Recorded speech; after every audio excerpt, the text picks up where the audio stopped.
Hello learners, welcome back to remarkable studies. आज जो हम वीडियो बनाने जा रहे हैं उसमें हम अपने गुडविल सीरीज़ की वीडियोस को ही कंटिन्यू करेंगे। इससे जो पहले की वीडियोस है हम उनमें गुडविल का मीनिंग कर चुके हैं और गुडविल एक्सरसाइज के फर्स्ट 8 क्वेश्चंस ऑलरेडी हम सॉल्व कर चुके हैं। फर्स्ट 8 क्वेश्चंस की वीडियोस जो है वो आपको मेरे चैनल पर मिल जाएंगी। अगर आपको उनके किसी भी क्वेश्चन में डाउट हो आप उन्हें वहाँ से चेक कर सकते हैं। चलिए आज हम कुछ आगे के क्वेश्चन सॉल्व करते हैं। हम आज करेंगे गुडविल एक्सरसाइज का क्वेश्चन नंबर 9। चलिए सबसे पहले क्वेश्चन रीड करते हैं। Abhay, Babu and Charu are partners sharing profit and losses in equal ratios. They agree to admit Daman for equal share of profit. For this purpose, value of goodwill is to be calculated on the basis of 4 years of purchase of average profit of last 5 years. अब उसके बाद हमें जो है वो profit given है for 31 March year ending 2016, 17, 18, 19 और 20 के हमें प्रॉफिट्स जो है वो गिवन है। लास्ट ईयर का हमें जो है वो लॉस दिया हुआ है, ये नेगेटिव ब्रैकेट में लिखा हुआ है, ठीक है। उसके बाद हमें कुछ एडजस्टमेंट्स गिवन है क्वेश्चन में। On 1 April 2019 a car costing 1 lakh was purchased and debited to travelling expenses account on which depreciation is to be charged at 25%। ये एक एडजस्टमेंट है जो अभी होने वाली रहती है। हम इस एडजस्टमेंट को पहले सॉल्व करेंगे, फिर हमारे पास आएगा कि हमारा जो कितना हमने प्रॉफिट जो है वो अपने टेबल में लिखना है और एडजस्टमेंट की अमाउंट कितनी है। चलिए पहले वर्किंग नोट में इसको सॉल्व कर लेते हैं, इस वाली एडजस्टमेंट को। सबसे पहले हमें जो है वो इसमें ढूंढना पड़ेगा कि हमने जो ये एडजस्टमेंट करनी है ये कौन सी ईयर में करनी है। देखिए क्वेश्चन में हमें उसने बोला है ऑन 1 अप्रैल 2019। 1 अप्रैल को जो है वो उसने कार परचेज की है, 1 अप्रैल 19 को। हमेशा ध्यान रखना है जब भी हम एडजस्टमेंट करते हैं वो हमेशा साल के एंड में करनी है, ईयर के एंड में। तो हमारा जो ईयर है वो एंड हो रहा है 31 मार्च 2020 को। इसका मतलब जो हम एडजस्टमेंट करेंगे वो हम 2020 में करेंगे, मीन्स 31 मार्च 2020 को करेंगे। हमें क्वेश्चन में भी प्रॉफिट्स गिवन है 31 मार्च 2020 का, तो हम इसका मतलब जो हम एडजस्टमेंट है वो इस ईयर में करेंगे, 2020 में एडजस्टमेंट करेंगे। अब देखिए हमें एडजस्टमेंट क्या गिवन है। अ कार परचेज्ड, कार की जो अमाउंट है वो 1 लाख है, जो हमने परचेज की है was debited to travelling expenses account. हमने जो कार परचेज की है हमने उसको ट्रैवलिंग एक्सपेंसेस अकाउंट में जो है वो डेबिट कर दिया है। अब देखिए हमें पता है जो कार है वो हमारा एक तरह का कैपिटल एक्सपेंडिचर है, ठीक है। और जो हमारा ये ट्रैवलिंग एक्सपेंस होता है ये हमें पता है हमारा एक तरह का रेवेन्यू एक्सपेंडिचर होता है, ठीक है। अब हमने गलती से क्या कर दिया, ट्रैवलिंग एक्सपेंसेस को डेबिट कर दिया। क्वेश्चन में लिखा है wrongly debited to travelling expenses account, लेकिन हमें डेबिट करना था कार। कार हमारा एक कैपिटल एसेट है, कैपिटल एसेट की एंट्री हमेशा कैपिटल एसेट के नेम से ही आती है। हमने एंट्री करनी थी कार डेबिट, ठीक है, ठीक एंट्री थी कार डेबिट, और हम पर लेकिन हमने डेबिट कर दिया गलती से ट्रैवलिंग एक्सपेंसेस। हमें पहले जो है वो इसको ठीक करना पड़ेगा, ठीक करके हम जो है वो इसकी एडजस्टमेंट करेंगे, हमारे प्रॉफिट में इसकी कितनी वैल्यू आनी है। अब हम थोड़ा बहुत इसमें पार्ट रेक्टिफिकेशन का आएगा जो हमने ऑलरेडी +1 में पढ़ा हुआ है। अब देखिए हमने कार को डेबिट करना है ठीक एंट्री डालने के लिए, ठीक है, कर देते हैं कार को डेबिट। हमें पता है जब भी हम कैपिटल एसेट को कोई भी एसेट डेबिट होता है तो उसकी वैल्यू इंक्रीज होती है, ठीक है, इट मीन्स वो वैल्यू में ऐड हो रहा है, ठीक है। अब इस कार की एडजस्टमेंट हुई नहीं अभी हमारे प्रॉफिट में, हम अभी करने जा रहे हैं कि हमारे प्रॉफिट में इसकी क्या एडजस्टमेंट आएगी। हमने इसको ठीक कर दिया, कार को हमने डेबिट करना था, डेबिट करने पर पता लगा कि इसकी वैल्यू ऐड हो रही है, ये इंक्रीज हो रहा है। इसका मतलब जब हम प्रॉफिट निकालेंगे अपना, अब देखिए क्वेश्चन में हमें प्रॉफिट गिवन है 2020 का, वो हमें गिवन है, लॉस गिवन है 590 का।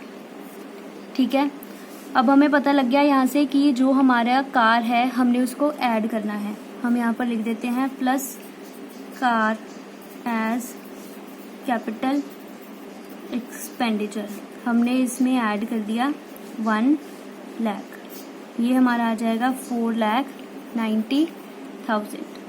ये माइनस का था और ये हमारे पास पॉजिटिव था, हमने इसको एडजस्ट करने के बाद हमारे पास अमाउंट आई 490 की।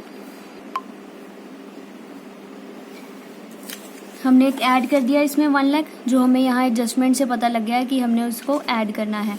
अब उसके बाद देखिए क्वेश्चन में हमें गिवन है कि हमें कार के ऊपर 25% की जो है वो डेप्रीसिएशन चार्ज करनी है। अब हम इसके ऊपर डेप्रीसिएशन कैलकुलेट करेंगे। डेप्रीसिएशन कितनी आएगी, 1 लाख है हमारा, कार हमने खरीदी, 1 लाख का 25%, हमें पता है 25,000 आएगा। अब हमें पता है कि जो डेप्रीसिएशन है जब हम P&L अकाउंट बनाते हैं तब हम इसको 2 वाली साइड पर शो करते हैं, डेबिट साइड पर। ठीक है, इसका मतलब है कि जो हमारी डेप्रीसिएशन है हम उसको माइनस करते हैं।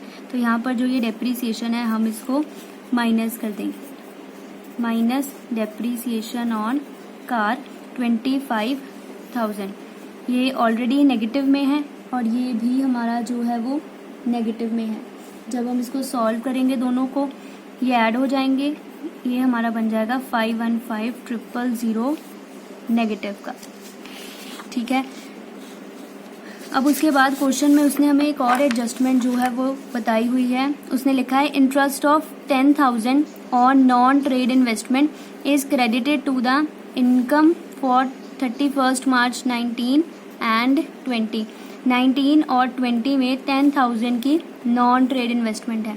नॉन ट्रेड इन्वेस्टमेंट जो होती है वो हमारी एबनॉर्मल इनकम होती है, एबनॉर्मल गेन। हमने पहले ही पढ़ा हुआ है कि जो एबनॉर्मल गेन होता है हम उसको माइनस करते हैं, माइनस एबनॉर्मल गेन 10,000 का। जब हम ये भी नेगेटिव, जब हम इसको सॉल्व करेंगे ये हमारा बन जाएगा 525,000 नेगेटिव का।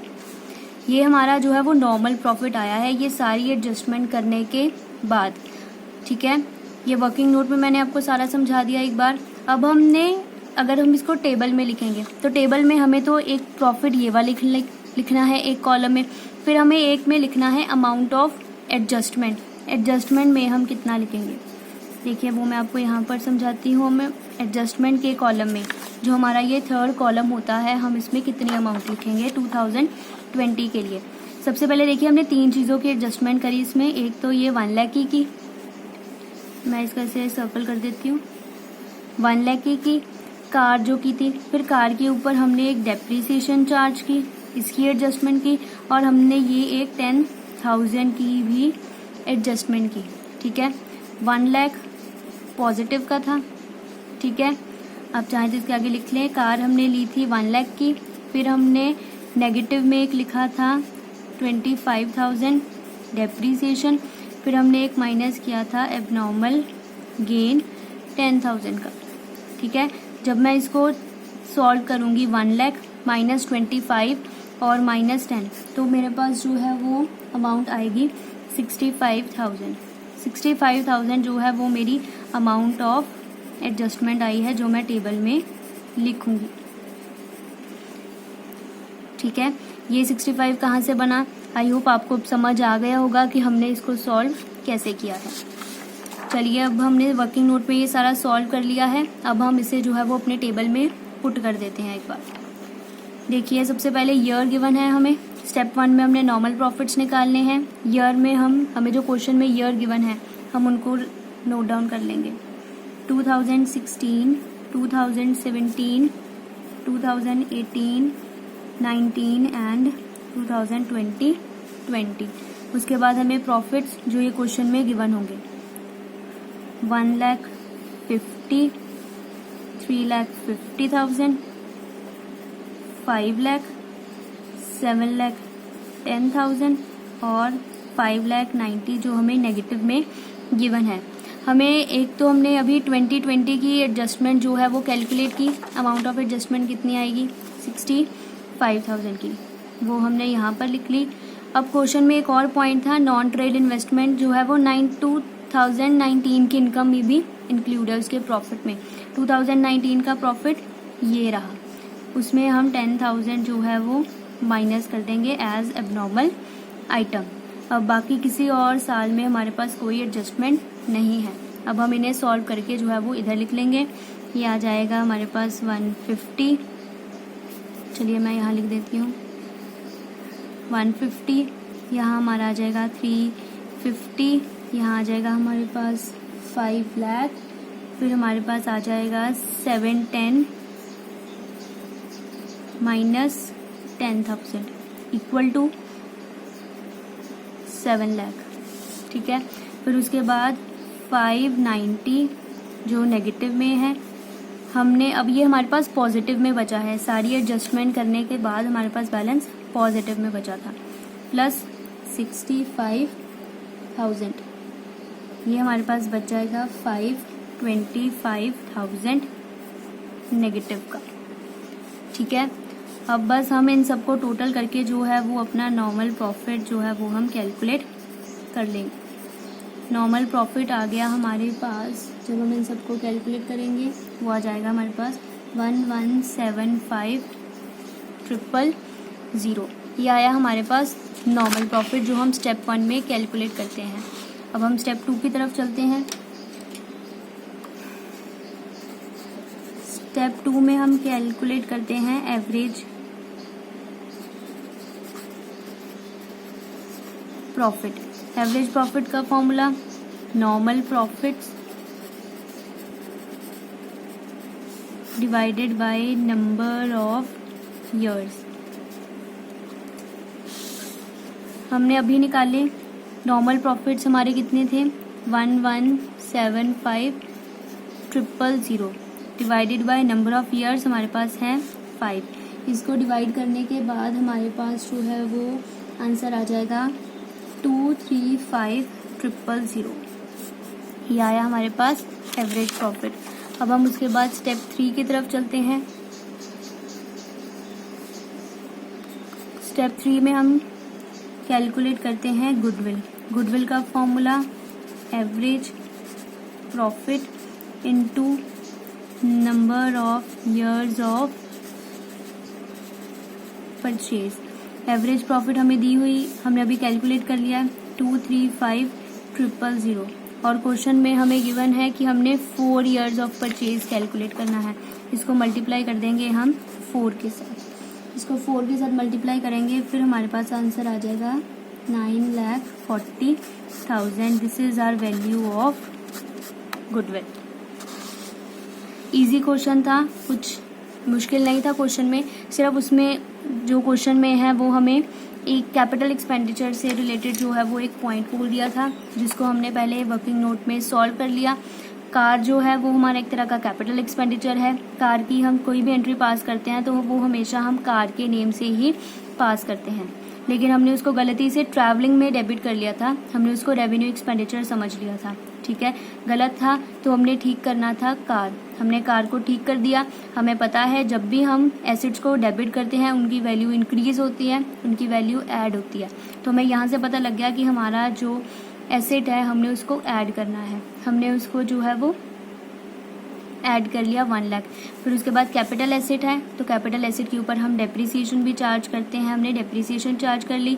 फिर उसके बाद हमें एक और एडजस्टमेंट थी क्वेश्चन में एबनॉर्मल गेन से रिलेटेड, उसको पास कर दिया, ठीक है। तो हमारे पास जो है वो हमारा बैलेंस बच गया। कितना बचा देखिए, यहाँ भी 525 बचा है और यहाँ भी हमारे पास 525 ही बचा है, चाहे मैंने नेट डाला है, नेट एडजस्टमेंट डाली है, या मैंने जो है वो इकट्ठा ही क्वेश्चन में सॉल्व किया है। नेट एडजस्टमेंट हमने कैसे निकाली है, जितनी हमने एडजस्टमेंट की है उनको आपस में प्लस माइनस कर दिया है।